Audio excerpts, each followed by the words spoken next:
Wow, that's light. It's also quite broad. It is also triangulated in that plane, so it ought to be stable for a long while. Now, it might twist, mind you. There's not a great deal to stop the bottoms from kicking out because I think you're loading it on the top. Yes? Okay, so we've had a lot of bridges, indeed the most of them today have been loaded from below, which means the centre of gravity of the loading is low down, and if anything, it works for you rather than against you.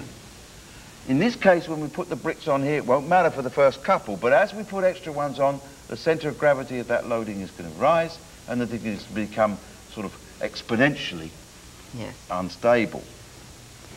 We'll just watch for that, though, mind you. If it goes at 5, hey, that's what it's supposed to do. I'm going to put the bricks on so that they're resting on these pieces so that Splendid. the force is put straight. Great, Go straight down. excellent. You obviously listened to me in the lecture. Get it over the panel points, i.e. the collections of where the members come together. Now, because these bricks are thinner, I'm going to have to tow this in. Yes, he actually removed some bricks from the side of your house or something like that. No, I've measured these. There's slightly different bricks on his house, and indeed, of course, that's true. Bricks are not like I used to think a brick is a brick is a brick. It's not in this country, of course, as we have said. Now, this is taking up rather a sexy shape there. And so are these gentlemen. Oh, Neil, look down here. Holy smokes. So what's happening is that you've got that effective depth. Boy, is it ever effective. But it may be too deep for the slenderness of the members that you've used. I should have put a compressive member in here. That certainly would have delayed it, but not necessarily. You see, if it's a compressive member there, if that's bending, yes, it would stop that. But if the other one's bending that way as well, actually it's not going to stop it. Do you see what I mean? All it's going to do is make sure that this bending is going to be shared by that one. The other one, yes.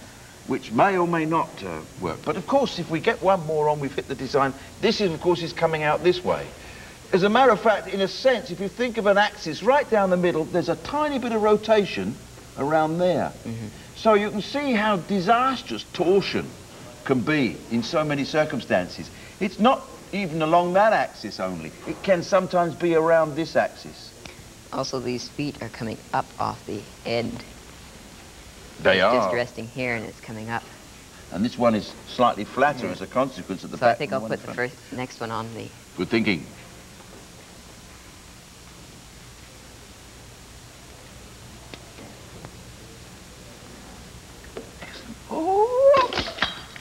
Oh,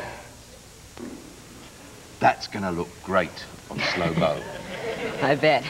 Certainly is. Okay, so what went first, I'm not quite sure. Sort of several things happened all at once there. But obviously it was a combination of those slender members just being a tiny bit too slender. Yes, it was. Now, you can see looking down that the one below there, is bending tremendously, and yet something seems to happen underneath Neil's arm on the left there momentarily first. Let's see if we can pick that up from the front. It's a very successful bridge, by the way, by a Lisgar Collegiate student taking the course for credit. Why not, on ITV? Neil Fraser. Look, on the left, yes, momentarily, mind you, only just in front. So it's a bit like the one-horse shay. Everything went at once, which was a good piece of design. A very, very interesting bridge. It could have been ironically stronger if those members had been less in length, therefore not so slender. The weight would have gone down and the ratio would have been even better. But it ain't bad. 500 to 1's great. My concern about this is that, again, you